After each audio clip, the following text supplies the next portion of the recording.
Matthieu, chapitre 10. Puis Jésus appela ses 12 disciples et leur donna le pouvoir de chasser les esprits impurs et de guérir toute maladie et toute infirmité. Voici les noms des 12 apôtres. Le premier, Simon, appelé Pierre, et André, son frère. Jacques, fils de Zébédée, et Jean, son frère. Philippe et Barthélemy. Thomas et Matthieu, le collecteur d'impôts. Jacques, fils d'Alphée, et Lebé, surnommé Thaddée. Simon le Cananite et Judas l'Iscariote, celui qui trahit Jésus. Ce sont les 12 que Jésus envoya, après leur avoir donné les instructions suivantes. N'allez pas vers les non-juifs et n'entrez pas dans les villes des Samaritains. Allez plutôt vers les brebis perdues de la communauté d'Israël. En chemin, prêchez en disant, le royaume des cieux est proche. Guérissez les malades, ressuscitez les morts, purifiez les lépreux, chassez les démons. Vous avez reçu gratuitement? Donnez gratuitement. Ne prenez ni or, ni argent, ni monnaie dans vos ceintures, ni sac pour le voyage, ni de chemise, ni sandales, ni bâton, car l'ouvrier mérite sa nourriture.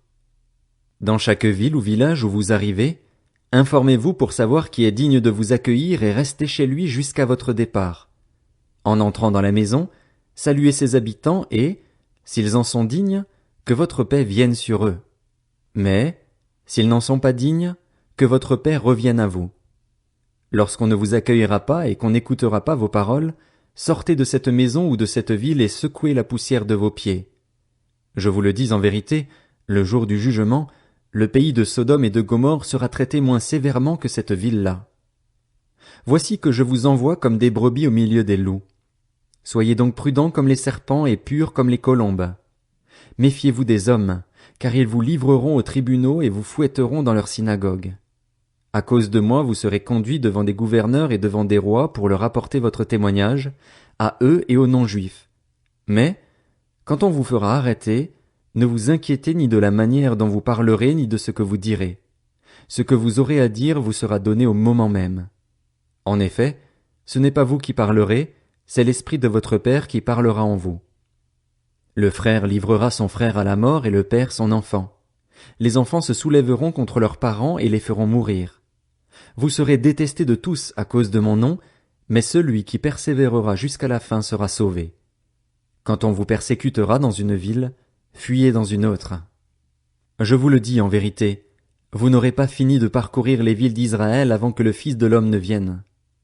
Le disciple n'est pas supérieur au maître, ni le serviteur supérieur à son Seigneur.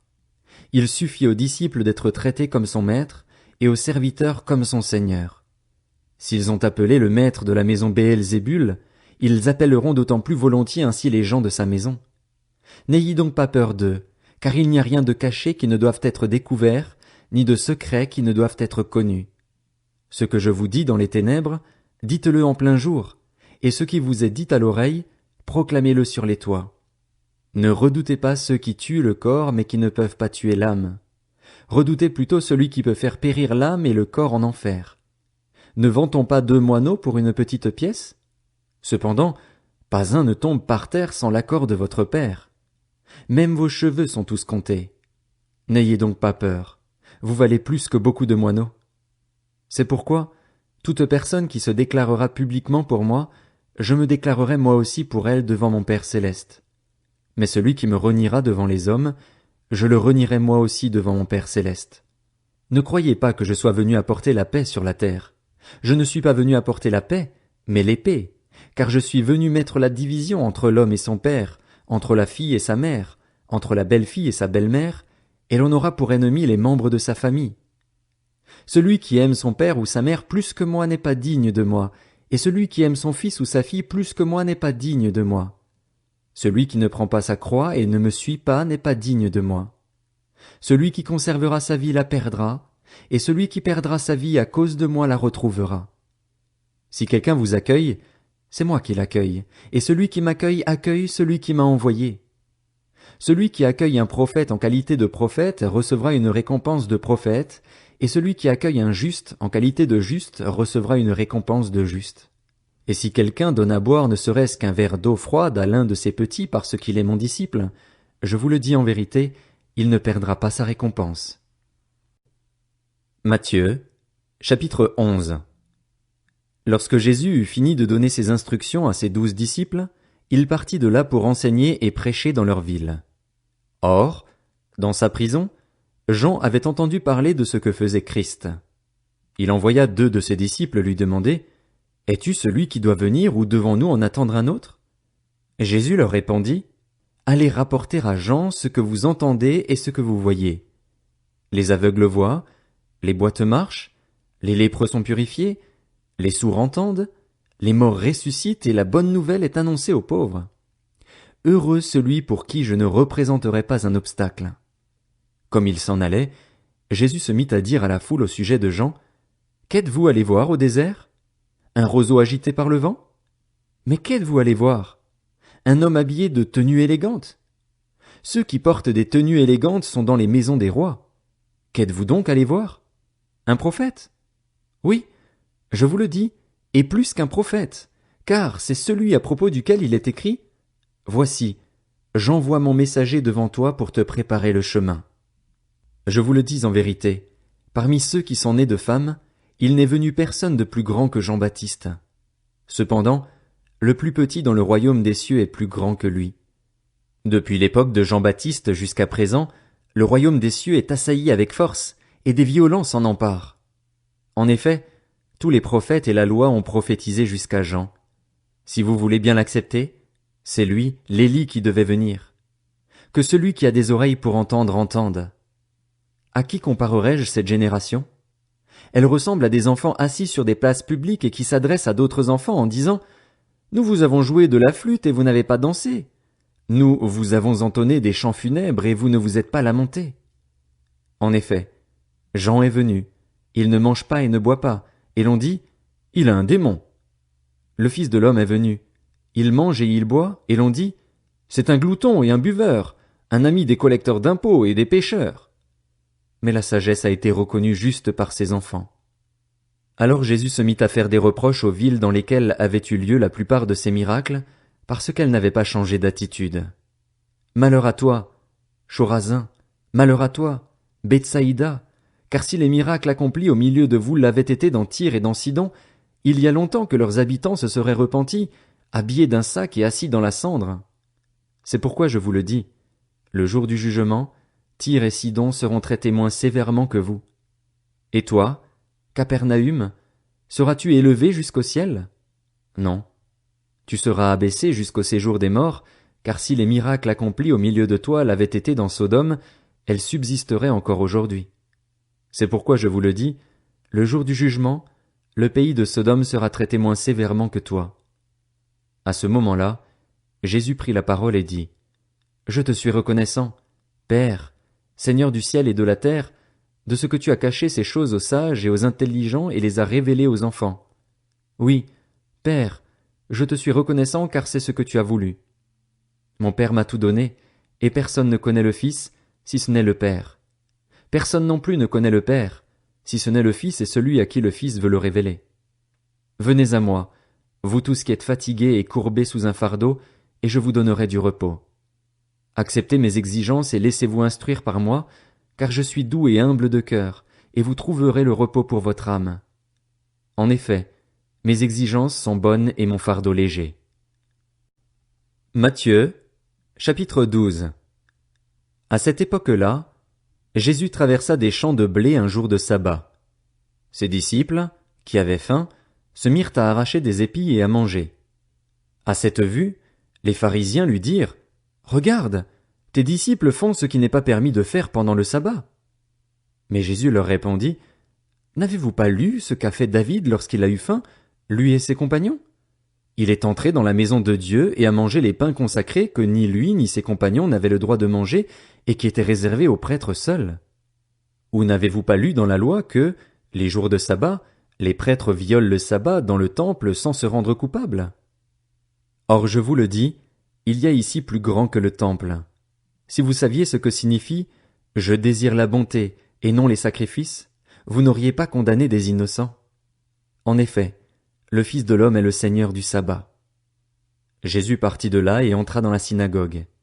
Il s'y trouvait un homme qui avait la main paralysée. Ils demandèrent à Jésus, « Est-il permis de faire une guérison le jour du sabbat ?» C'était afin de pouvoir l'accuser. Il leur répondit, « Lequel de vous, si elle n'a qu'une brebis et qu'elle tombe dans un trou le jour du sabbat, n'ira pas la retirer de là? Or, un homme vaut beaucoup plus qu'une brebis. Il est donc permis de faire du bien les jours de sabbat. » Alors il dit à l'homme, « Tends la main. » Il la tendit, et elle devint saine, comme l'autre.